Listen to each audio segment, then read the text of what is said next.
Okay, good. Okay, at least we will have this back.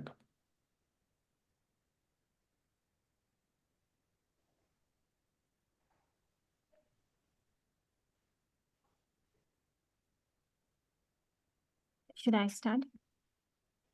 1 minute तक I'm still trying for the, or I'm not sure. Yeah, I think there are people in waiting room.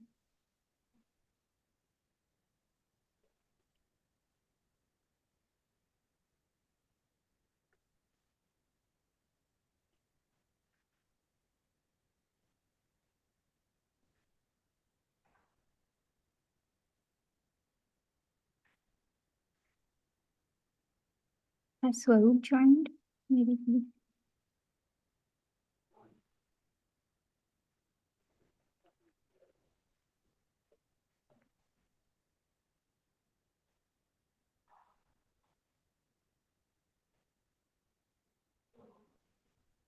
Okay, it's all right. Monali, yeah. basically we have a recording, so no problem. You can start. We can get all the persons from the waiting room. Okay.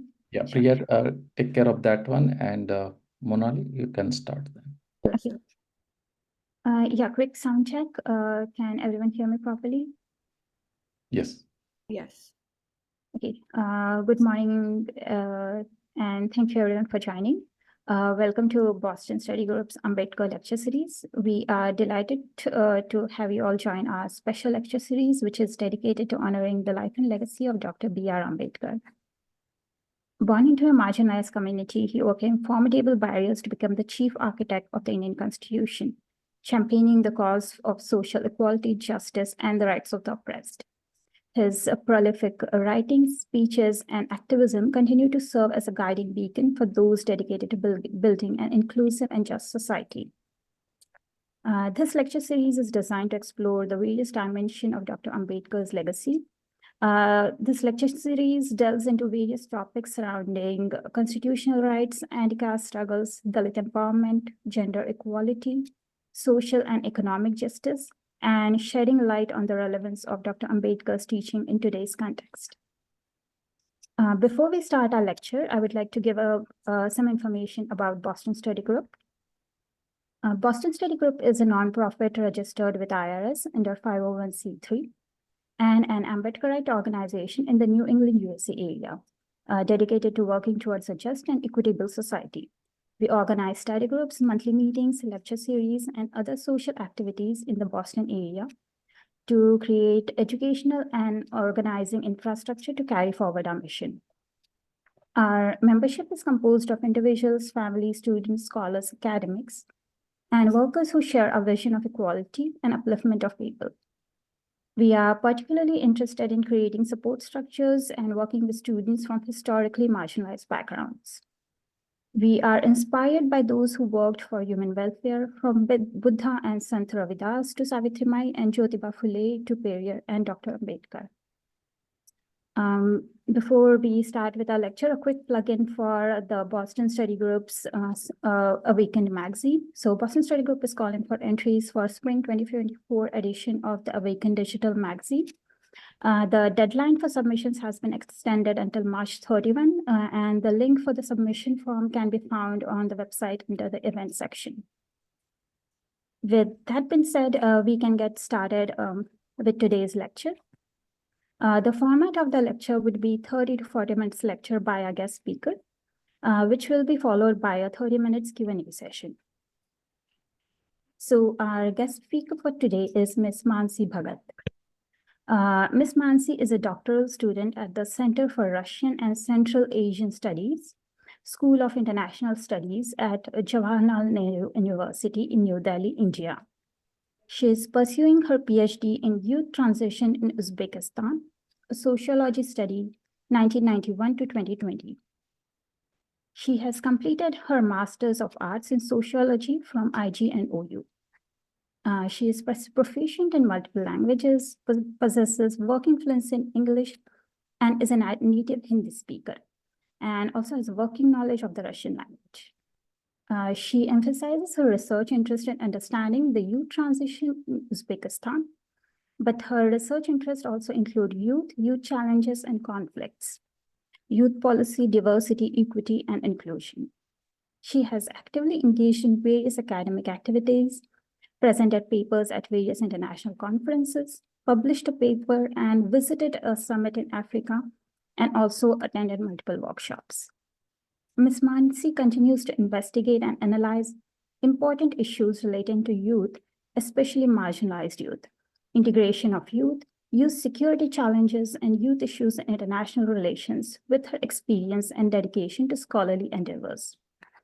Mansi, welcome. Thank you for taking the time to be here today. We are very delighted and grateful to have you here. And yeah, without much further ado, I would request you to take over the session. Thanks. Thank you. Thank you so much. JaiBhim, everyone. I hope you all are in good health. Thank you, organization, for having me today. I really appreciate it. So let me share my screen so that I can start with the PPT.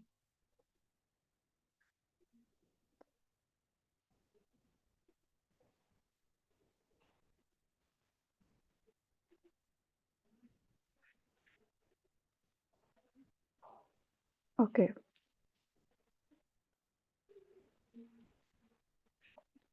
Is it visible?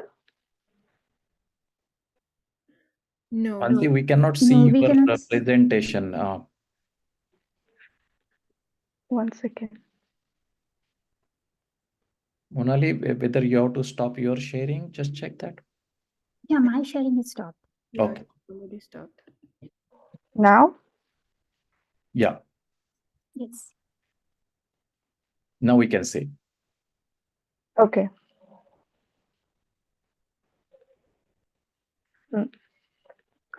So today we will be dealing with the topic living on the margins, where we will be talking about the marginalized people of Jammu and Kashmir, living on the border area of Jammu and Kashmir, and how the Dalit youth activism playing an important role in maintaining the social order on the rural grounds of Jammu and Kashmir. Therefore, today's lecture has been divided into 6 sections. In the first section, we will be dealing with the introduction of the region. In the second section, we will be having a brief understanding what is margins. And the other sections, we will be discussing about the challenges that been faced by the Dalit youth within the region and how Dalit youth activism encountered these challenges. What are the initiatives and strategies being taken by them? Also, we will see the impacts and future prospects. So let's get started. Jammu Kashmir is a union territory administered by the Government of India. Here we have 20 districts, in which Jammu district has the highest number of marginalized population in rural and urban areas, where Srinagar, here is Srinagar, has shared a zero number. So there is no scheduled caste in the Srinagar region. According to the census of 2011, Jammu Kashmir has a hello. Yeah, we can hear you. Okay. So according to the census of 2011, Jammu Kashmir has a total population of 1.23 crores, which includes 19.44% of Dalit population, and out of which 7.5 lakh shares the rural ground of Jammu and Kashmir, in which Jammu, Udhampur, Doda, Samba, Kathua share the highest rate of Dalit population. The Dalit community historically marginalized and the oppressed faces unique challenges in different parts of India. In the context of Jammu and Kashmir, a region known for its complex and social political landscape. Therefore, the Dalit youth navigate a landscape marked by the marginalization and discrimination, yet they emerge as a formidable agents of change. So let's move to the another slide. Living on the margins illustrate the marginalized population that are living in the border area. It talks about the evolution of the lifestyle and the life challenges of the scheduled castes that are living out at the outskirts. which are majorly distinguished on the basis of roti, kapda, gyan, or makan. In Jammu Kashmir, the large number of population found in the Indo-Pak border. Living on the margins entails multiple forms of oppression, caste discrimination, economic disparity, and geographical isolation. In rural Jammu Kashmir, Dalit communities often bear the brunt of these intersecting challenges, leading to the marginalization and exclusion from mainstream development process. So let's see what are the challenges being faced by the Dalit youth. First, I would like to discuss caste discrimination. Deep-rooted caste prejudices continue to dictate social interactions and access to resources, limiting the opportunities available to Dalit youth. The tensions among the subcaste within the scheduled caste took a new turn in the caste discrimination, which further became a distraction in their progress. The common phrase used in Dogri language, "Us log, te tus log," which means we people and you people, that been commonly used within the region, which become evidence of the caste discrimination. If we talk about the gender, the study found that caste discrimination is more evident among the women as compared to men in the region, on the basis of which they face mental and sexual harassment, etc. Let's move to the what are the economic disparities are there. So poverty and lack of access to quality education and employment opportunities further perpetuate the marginalization of Dalit youth. Low wages and the rural politics made them to live a life of a poor, which developed difficulties for the young generation to get a quality life.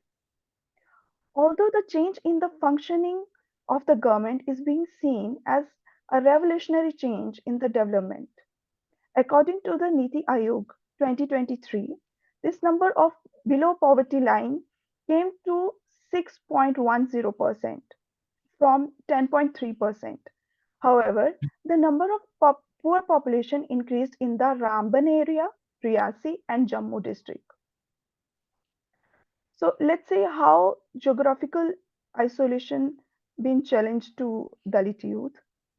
Remote rural areas often lack basic infrastructure and services. The challenges these been faced by the Dalit communities. Although the basic dispensaries are there in every constituency, but due to lack of staff and marginalized populations suffer the most when it comes to Dalit health emergency. Lack of proper transportation limit the marginalized population to travel in other areas. For example, if you want to reach Jammu city at 8 o'clock in the morning, you have only one bus or one transport, and you have to travel by 5:30 a.m. from Arnia area, which made the bus overcrowded and a challenge for many of them. Lack of good quality educational institution also a big challenge for the Dalit youth. Students travel every day to the city and spend 6 hours only in traveling, which sometimes made the Dalit youth to give up. Due to which every year approximately 200 Dalit youth or more choosing dropouts after completing their pre-university education. So let's move to the main topic, that is drug abuse. While studying the region, it was found that in past 5 years, high rate of drug abuse been evident in the region. High rate of poverty and lack of social awareness and success and failure frustrations lead to take a path of drug abuse among youngsters. Heroin, which is popularly known as chitta in the region, commonly used by the young population. Now it's high time to address this issue. Major reason is the sudden rise of Major reason in the sudden rise of the death of youngsters, especially from the marginalized section in the Jammu region, is due to drug abuse. Although the government of Jammu and Kashmir introduced a drug de-addiction center within the region, but still the data is giving us chills. So let's move to Dalit youth activism.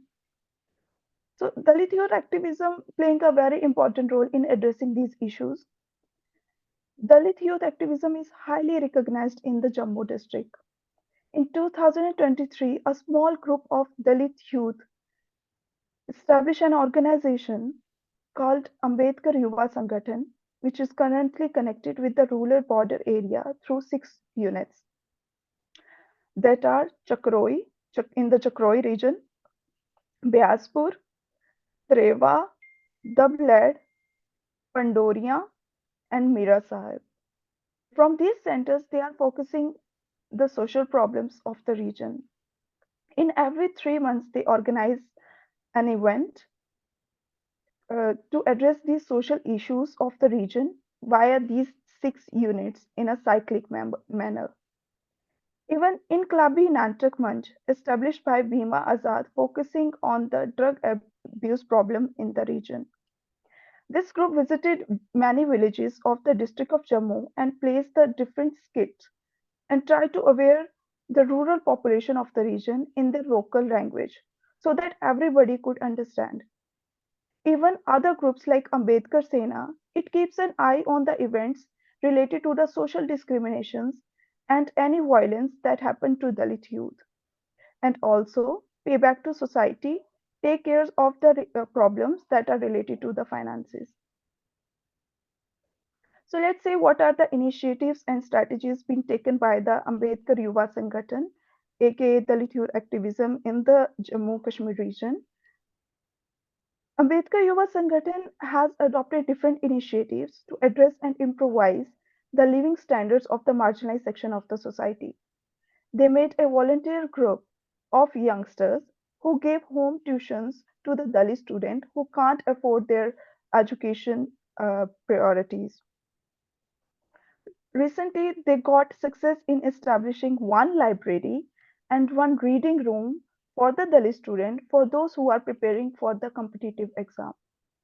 The Sangathan also organized the medical camps in the region just to check the status of the health of the Dalit population by collaborating with the highly qualified doctors twice in a year and called it as an Ambedkar Mela. The Sangathan has a unit of lawyers which take care of the legal matters of the region and also has a group of volunteers who take initiative to bring awareness to the region when it comes to their land issues. Let's see what are the impacts and what we are looking in for the future. The Sangathan has initiated various dialogues which was which were less which were less given attention by the scholars. Every year, they welcome different scholars from different regions to come and study the various problems of the area.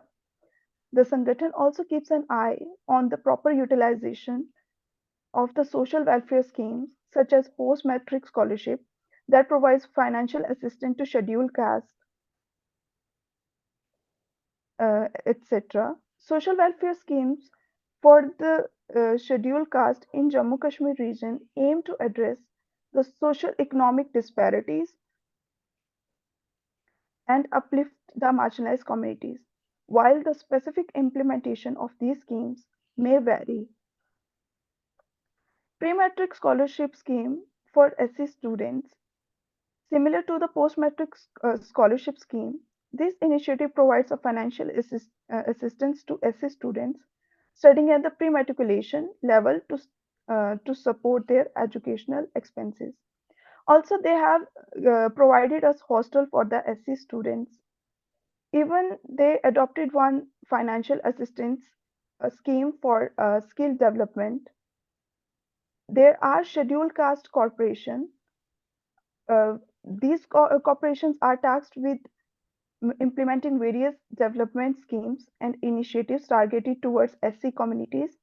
They facilitate access to credit and subsidies and other support mechanism to promote the socio-economic development among SCs. Even there are healthcare schemes to improve the health outcomes of SC communities.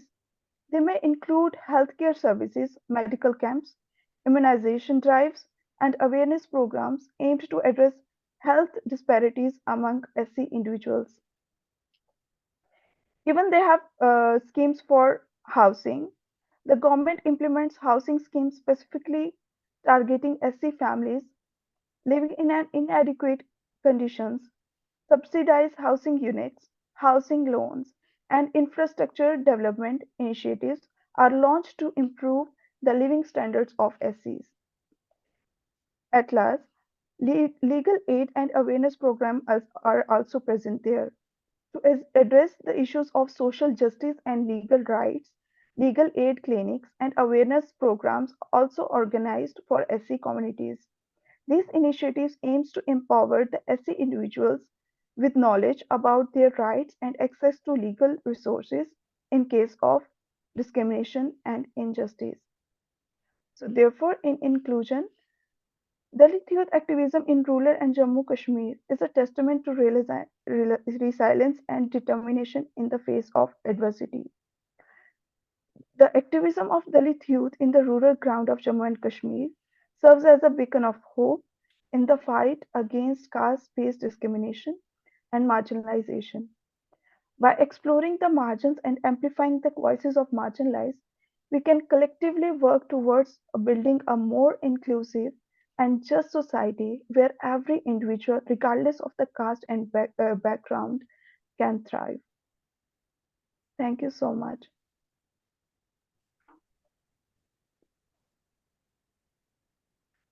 Thank you, Mansi. That was a very informative session. It's always inspiring to witness grassroots levels activism, and they seem like a very resilient and determined group. Yes. So now we would move to our Q&A session. Before that, a humble request to the audience. As much as we would like to encourage open dialogue, we request that questions or comments remain relevant to the ongoing topic, and you can express those constructively. We would like to ensure that everyone gets an opportunity to participate so that we can adhere to our designated time frame. Yeah, I appreciate everyone's cooperation. With that being said, we will now be taking questions from the audience. You can either raise your hands or type your questions in the chat box, and we will be going in chronological order. Thanks. I guess, okay. Yeah, so, Vijay Sukhdeve has the question. So let me see. Okay, yeah. Vijay, I have unmuted you. You can go ahead and ask your question. Yeah, can you hear me? Yes, Vijay. Yeah, so my question is that so exploitation of Dalits in Jammu and Kashmir, can you highlight whether these Dalit youths are getting converted into Islam, because I know there is an ongoing dispute between Islam and other religions over there. So can you highlight a little bit on that? Okay, so as for my experience, because I came from that area, so since 2013, I've been actively participating on the rural ground of Jammu and Kashmir. As far as I know, that where I haven't seen, or not even a single case, that Dalit being converted into Islam, and this thing haven't come into my knowledge, because we are very active on the ground when it come to Jammu and Kashmir. So I don't think that that's the case there, because Muslims are way more different in Jammu and Kashmir. They never go for the conversion when it comes to scheduled caste, although because there is one policy, uh, inter-district employment policy there. So the scheduled caste from Jammu Kashmir, they go for different jobs in the Srinagar, but I haven't seen one case of conversion. So I don't think that this is happening there. Yeah, but the thing is like, are they sympathetic to the Islam cause, these Dalit who are exploited? Are they inclined, or are they kind of are friends with Islam or Islam population there? Is anything you can highlight on that? Uh, I don't know from where you are, from which perspective you are thinking, because there is nothing between scheduled caste and Muslim. I know I'm getting that there is always been issue that between Hindu and Muslim, but there is no issue between Muslim and Dalit. We have to understand that when it comes to Jammu and Kashmir. No, no. So, in other regions, normally if you are belong to the scheduled caste, you'll be normally very sympathetic to the Islam people. So, for example, give an example, when there were riots in Bombay, and a lot of people were killed. So Muslims were aggression was considering that whether you belong to scheduled caste, and they were leaving them alone. So in that context, I'm asking. Yes, because there's one case, the people who are working in the parts of Srinagar and Kashmir, usually they don't get any problem with the Muslims. But if we are thinking that they are sympathizer, I think we should create that kind of society which will be, safer for everyone. So I think this is my take on this. Okay. Okay. Thank you so much for your time. Mhm. Next, we have Satyanath. Satyanath, I've unmuted you if you'd like to go ahead with your question. Yeah. Oh, good morning. Nice presentation, and thank you very much. I want to know what's the difference in the living standard of Dalits between Kashmir and the Jammu region, and also in the discrimination they face in Kashmir and the Jammu region, and activism that is there among the Dalit youths in the Kashmir and Jammu region. And also, what about among Muslims? There is Ajlaf and I mean, there are castes among the Muslims. So some are like some are of course upper caste, and then in the lower caste there is a kind of like equivalent of OBC and equivalent of the Dalits in Muslim religion, right? So did you study their discrimination of the Muslims against their own lowest caste Muslims, and everything, their living standard, as well as any activism among them and empowerment, etc.? Do you make any distinction between the Hindu Dalits and Muslim Dalits? Thank you. Okay. So let's first take first question of yours, that what are the living standards? What are the difference between the living standard of the Dalit of the Jammu and Kashmir and the Srinagar, right? So if we see in the Jammu region, the status of the Dalit is little bit improved. But when it comes to Kashmir, when we talk about within their religion, so I think there's a little bit rigidity over there. And but if you want to say the progressive ones, that at what rate, at what amount the progress has been seen in when it comes to the marginalized section of society, then we say that Jammu is the region where you can see the improvised living standard of the Dalits. In Kashmir, the situation is very different because the tribal population is higher over there. And I already mentioned in my presentation that there's a zero number in Srinagar. So no scheduled caste live in Srinagar. The scheduled caste from Jammu region go and work there. So there is no number. But when when it comes to Kulgam and other regions, very less population.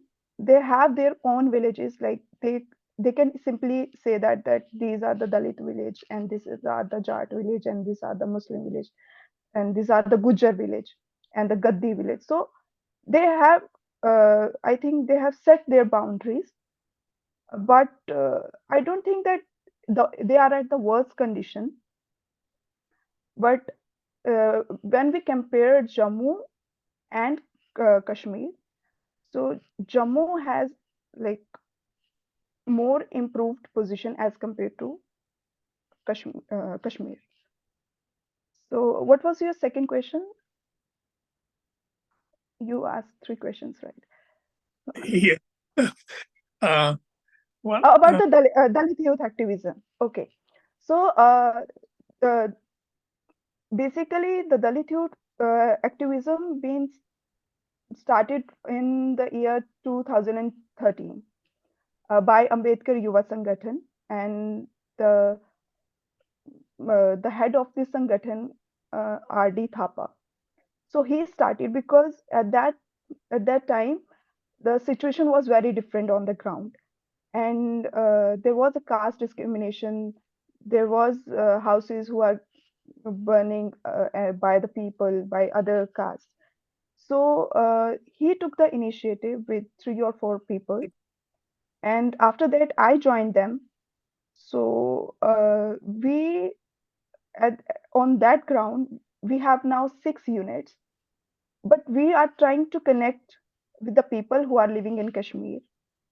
So we are understanding their situation, we are addressing their situation. But if you want that, is there any unit in the Kashmir side, then I will say no, because we just started just in 2013. I thought discrimination would be more in the Hindu regions, and there are more Yes, in Jammu. yes. But That is my point in the previous question, that uh, in the Hindu region there is more discrimination as compared to the Muslim. And if you are thinking like that, a scheduled caste being converted into a Muslim, then I'm sorry, that thing is not happening there. it's a bogus thing. I think BJP has been spreading that Hindus are being converted to Muslim or something. But among the Muslims themselves, there are many castes and Yes. equivalent of Dalits. So how is the discrimination between upper caste Muslims and the lowest caste Muslims? And is there any activism among the lowest caste? When we talk about the lowest caste, so there is 2 tribes.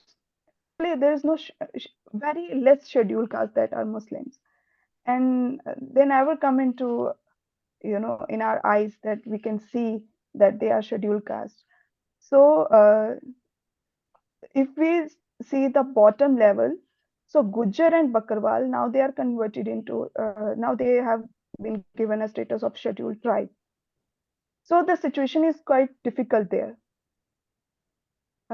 which I don't want to discuss, but it's good. Like uh, the the thing is that if you want to see what is the condition of scheduled caste, then you must see in the it is evident in the Hindu region as compared to the Muslim.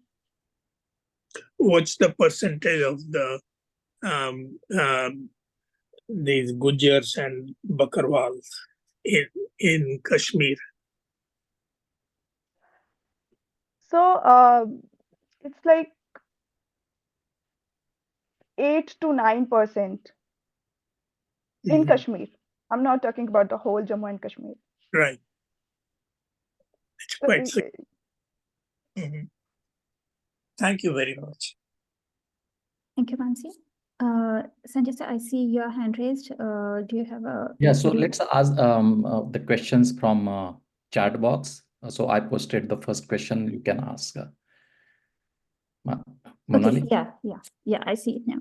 Yeah, Mansi. So the question is, Mansi, can you talk about the literature emerging from Jammu and Kashmir from Putul? 1 second, let me see. I can repeat the question. I'm not sure if you can see, or I can directly actually send you that. Give me a minute. Yes, please. Okay, so this is the question. And for the audience, I would repeat it once. Can you talk about the literature emerging from Jammu and Kashmir? Okay, so can you please elaborate your question, like what kind of literature you are expecting? Putul, Is it Uh, social or economic? So you can just talk about any literary work emerging from the Dalit community from the Jammu and Kashmir in general. Actually, these are the topics which are very less, which have been given a very less attention. So that is why I choose this topic, and I would say that not in my knowledge right now. Okay, so That you are not aware about any Dalit literature from that area, Jammu and Kashmir. No, I know the literature, but you said that emerging scholar, then that thing I Okay, don't know. okay, you don't know who are the people who are contributing to that one. Yes, Okay, yes. yeah. Okay, Monali, you can go to the next question. Yeah.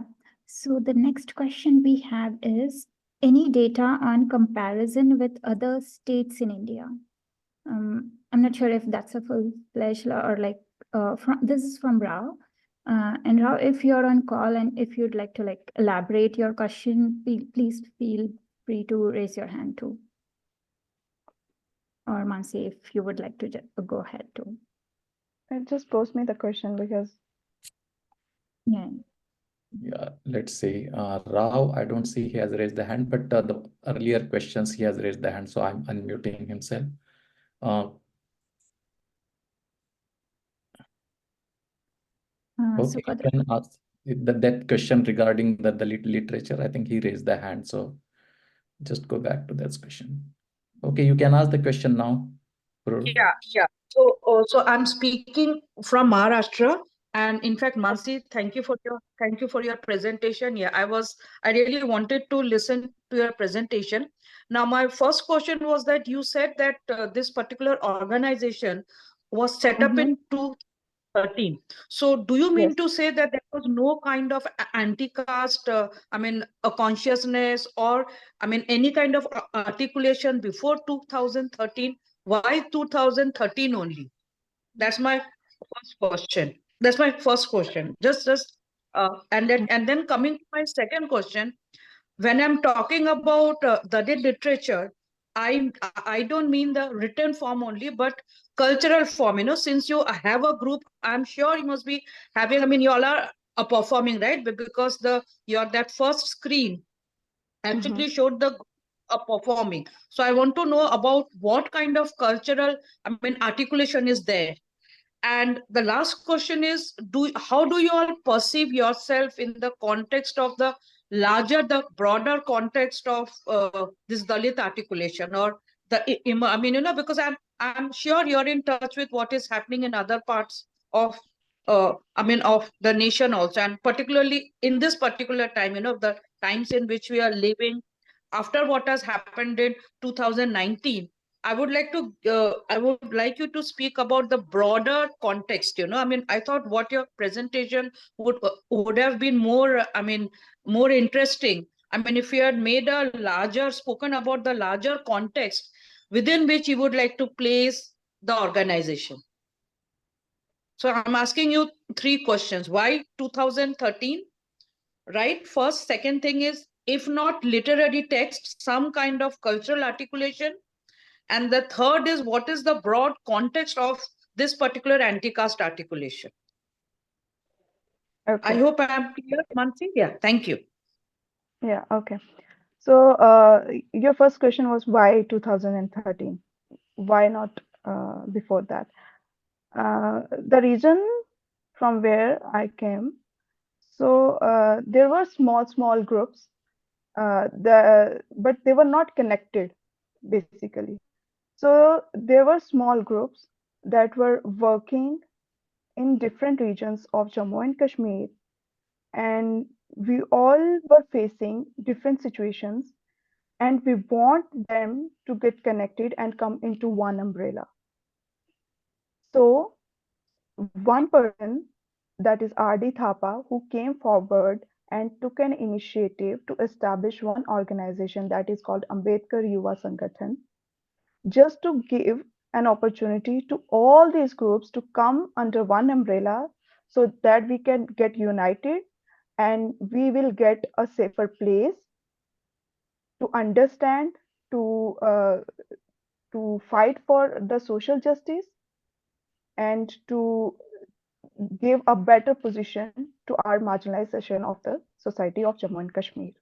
Your first question. And what was your second question? Second question was regarding the anti-caste, this articulation, cultural articulation. Oh no, in fact, I'm sure there must be people who are writing, the young people who are writing. Yes. You all Yes. must have been exposed to Ambedkarite, literature. So what is the response of your group, since your study is basically confined to your group only? Mm-hmm. Okay. So it is not that my study is confined to my group only, but Yeah, okay. this is only the one group that is working in Jammu and Kashmir. One youth organization. There's only one. And we have opened 6 units. This is not, I'm not saying that this is my group. I'm saying this is the only group who is working on the Dalit youth and who is addressing the issues of the Dalit youth. As if you understand that youth is the marginalized social group. So coming from a marginalized section and coming from a marginalized social group, it's become very difficult when it comes to a social problems and social issues that been faced in this kind of age. So your second question was about cultural literature. Articulation. Can it be play? Yeah. Can it be documentaries? I mean, anything, anything. Yes, we have some documentaries, and but I was not able to, play here because there are some security issues. But yes, we have some documentaries. We are working on certain issues, but we will try to articulate that when we feel safe about that, because there is a yes. That is why I didn't talk about on that. Yes. Okay. And my third is, which is the most important question, I feel, what is the larger context of your study? Okay, so I mean, you're speaking about youth. I do understand you're speaking about the marginalized, this community, which is also, of course, a very important, entry point. But apart from this, there must be some kind of, anti-caste movement. There must be, caste must be there. Caste has been prevalent. So what is the broad, your social cultural milieu in which you're locating your study? actually, I'm focusing right now. I'm just focusing on the Dalit youth of Jammu and Kashmir because what I feel is that very less people have written on that. Very less people are getting evidence about that. So Mhm. I haven't seen it on larger perspective right now, because I'm also working on Uzbekistan. My PhD is going on. So, but I really want to go into a broader perspective. Yeah. Okay. Okay. So thank you, Mansi. Thank you very much. Thanks, Mansi. Next question we have from Amit Kumar.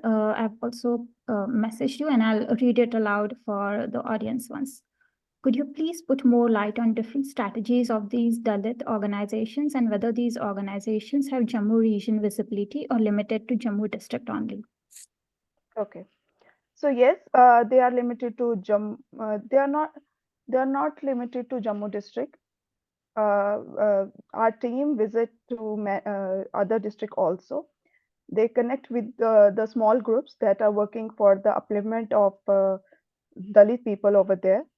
So that's the thing, that we are not limited to Jammu district only, but we are heavily active on the Jammu district. So you need to understand this thing. So okay, so the other question is, can you put more light on different strategies? Yes. So the different strategies that been adopted by my organization is that around 4 to 5, around nearby 4 to 5 times in a year, our organization organize different kind of uh, camps and different kind of workshops, for just to understand that what are the different situations are happening within the year. For example, if we talk about now recently, there's one issue related to the agricultural land in Jammu and Kashmir, where the Dalit from the villages like Ban Sultan, they've been the lands from them have been snatched, and now they are jobless. So because they were working on the agricultural land from around 20 years, so now they have no land, they have no home. So our this Sangathan has made one group of lawyers from Jammu High Court, and now they are fighting for their issues. So it depends. I'm not saying that one strategies will work in the whole year. No, Jammu region is a very dynamic region. So we will face so many problems in a year. So our strategies goes one to another. Thanks, Mansi. Priya, I've unmuted you. Please go ahead with your question. Thank you, Monali. Thank you, Mansi. It was a very good presentation, very insightful and informative. I have a question. Do you have any idea how supportive media is in Jammu regarding Dalit issues? Or do we have any dedicated Dalit local media, if you know any? Yes, yes, yes, yes. There is one. There is actually two media person, but they were not like that much active, just because of, you can understand, so and so reason. Right. So I think we can move to other question. Okay, thank you. Thanks, Priya. Thanks, Mansi. Next question, I've messaged you, Mansi, and I'll also read it to aloud once. What about Dalit protection and attacks in Kashmir, Jammu, after removal of 370? From Praveen Kumar. From Kashmir, Jammu, and Jammu and Kashmir. So you need to clarify that. So are you want from Kashmir to Jammu or Jammu to Kashmir? No, he's asking both Jammu and Kashmir. It is not Kashmir to Jammu or something like that. What is the Dalit protection and attacks both in the Kashmir and Jammu area after removal of 370? So there are. So, but we are working on that, and I don't want to address it here. I'm so sorry. Okay, okay. No, we fully understand. It is very sensitive. In fact, Yeah, one please put question that asked is I questions in filter the that question because I myself thought that it is not appropriate to ask in this particular meeting. Yes. So we fully understand. So yeah, it's okay.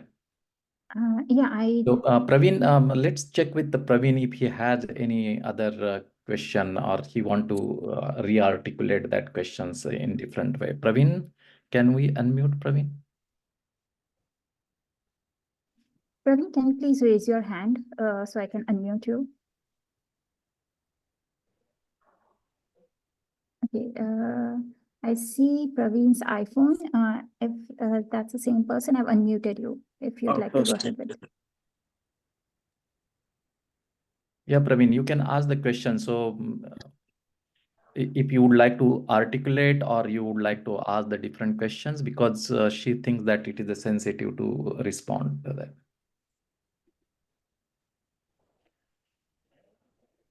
If you don't have any question, then that's also okay. Yeah, that's also fine.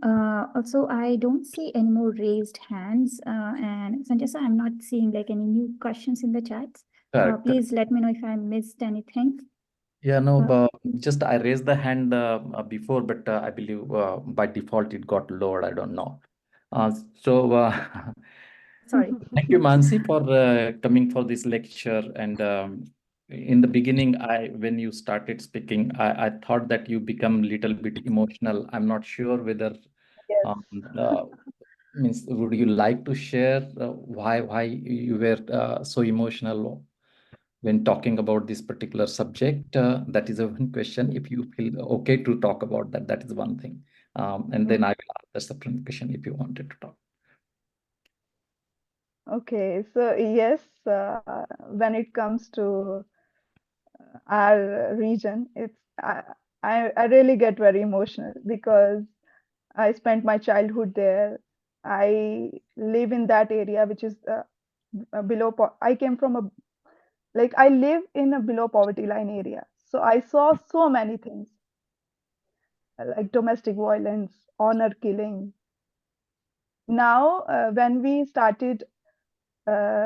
bring when we started with our organization, so the the the basically the youth of that area was started studying. They were doing good in their education, but now what happened in those regions, especially the young boys, they are getting indulged into a drug abuse. Even the girls, uh, they are getting highly educated, they are doing great in there, but they are not even able to get a job because of their mindset. We are trying hard to achieve that goal, that our youth should understand that who is distracting them, who is destroying them, and we are here to save them. But the point is that there are so many things out there which sometimes get us emotional. I'm the only one from my area who reached JNU for the first time in PhD especially. So it's very hard when it comes to our region that yes, it is an emotional approach.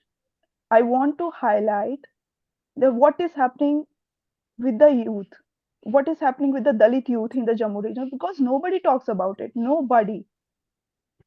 If you see the literature that is available by uh, any university who are working on them, I intentionally didn't, when they ask the question about literature, I didn't mention that because I read that and I saw that whatever is happening on the ground, they are not writing. And this is very hard for us to swallow that truth, that why these issues are not being addressed by our scholars. We are inviting different scholars from different region to just come and to see our region, to understand what are the real problem over there. So yes, it is very emotional lecture for me, and I hope that uh, I did I did a great job. I don't know, but yes, No, this is very emotional. you did a great job, and we are glad that we invited you so that at least we became to some extent aware of what is happening there. To be very frank, Jammu and Yes, Kashmir, because of its geographic location, is far away from everyone.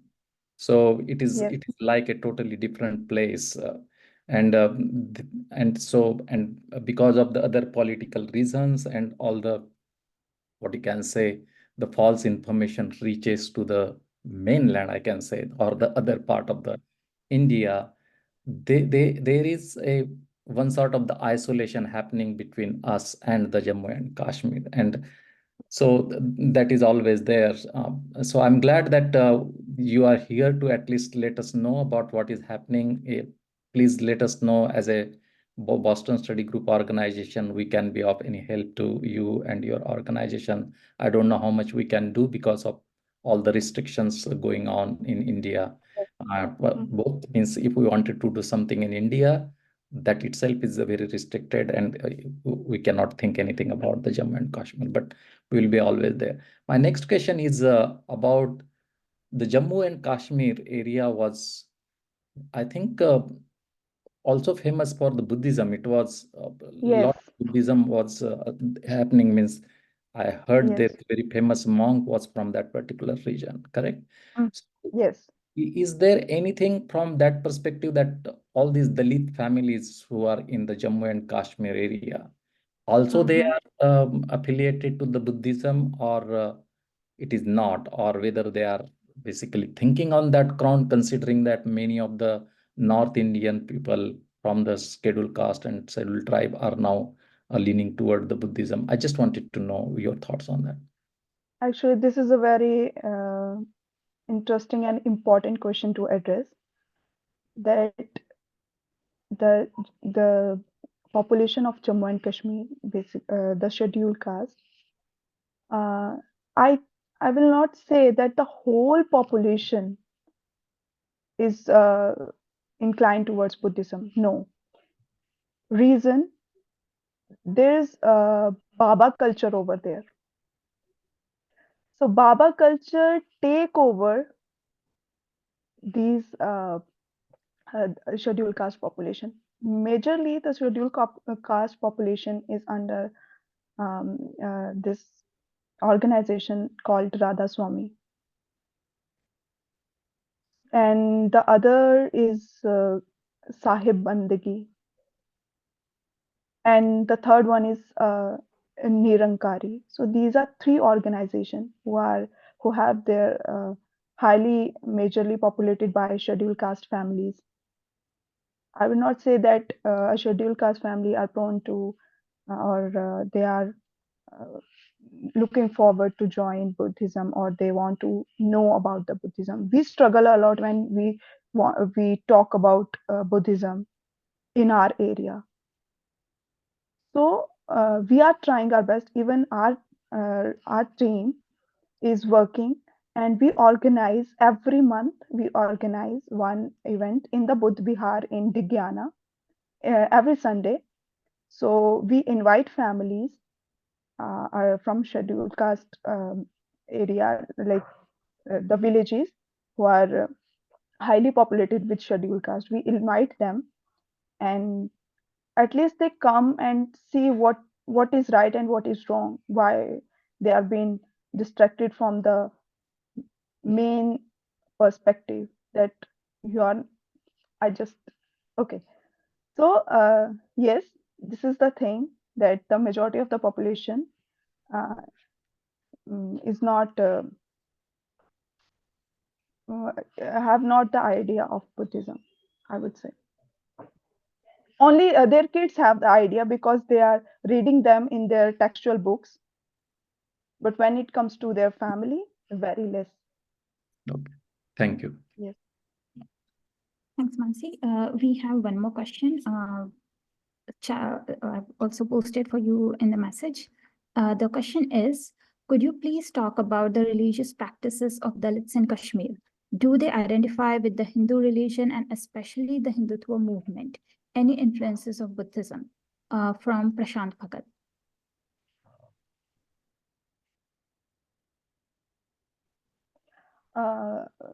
Prashant, will you please elaborate that?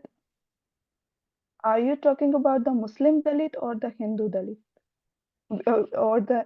Or the Dalit in Jammu and Kashmir? Because a Dalit can't be a Hindu, but anyways. Could you please? This question was just answered.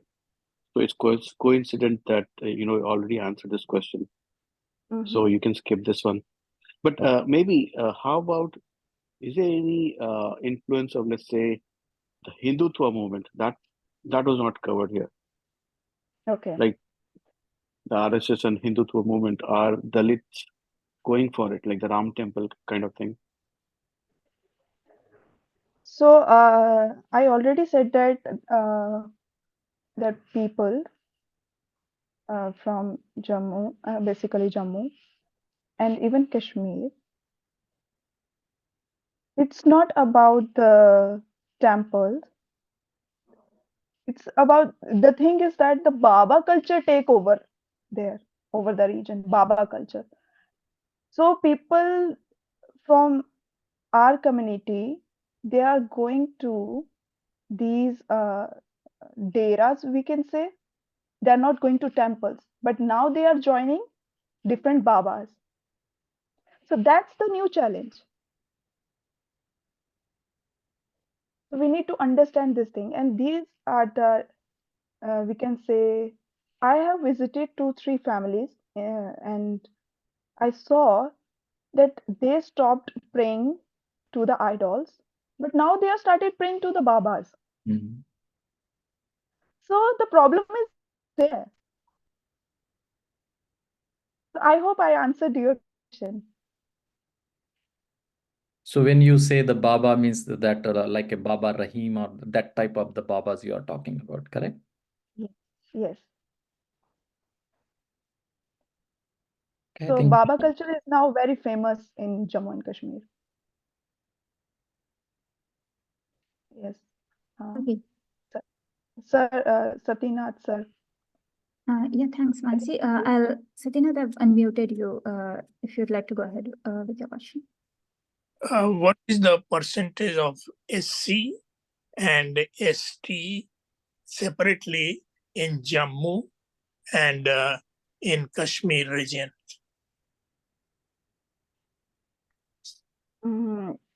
One second. Okay. Yeah. Will you please repeat? What is the percentage of scheduled castes and scheduled tribes separately in Jammu region and in Kashmir region? Not Jammu, Kashmir, the whole. Sorry, I'm not able to recapitulate right now because so Mansi, he's asking what is the percentage of the scheduled caste and the scheduled tribe in Jammu, and the same percentage of the SC and ST in the Kashmir separately, not the combined as a Jammu and Kashmir. Do you have that statistics? no, I don't have right now. Okay. I'm sorry. Okay, so Tinaji, she doesn't have, but I think if you Google it, you should be able to find it. Yeah. Okay. Okay. So, I'm sorry, but I'm right now I'm in my region hangover, so I'm not able to recapitulate the percentage. It's all right. It's all. You are not expected to know each and everything. That is perfectly known. But yeah, this can be basically we can find in the Google also. So that's okay. Yes. Satyanathji, do you have any other questions or we are good? Thanks. Okay, great. Thanks. Okay. Monali? So yeah, I do not see like any more questions. So I think this is almost time to wrap our Q&A session. And Mansi, thanks a lot for answering all the questions. And on behalf of BSG, I would like to thank you for such an informative and insightful lecture. We are very grateful that you decided to spend this time and also share like your wealth of knowledge with us. And also thanks a lot to everyone in the audience for joining us today. Your active participation adds to the successes of these lectures. Yeah, with that, I would like to conclude today's lecture. I hope the session was as fruitful for everyone as it was for us. And see you all in the next lecture. Have a nice weekend, everyone. Thank you. Thank you, you. everyone. Bye. Have a nice weekend.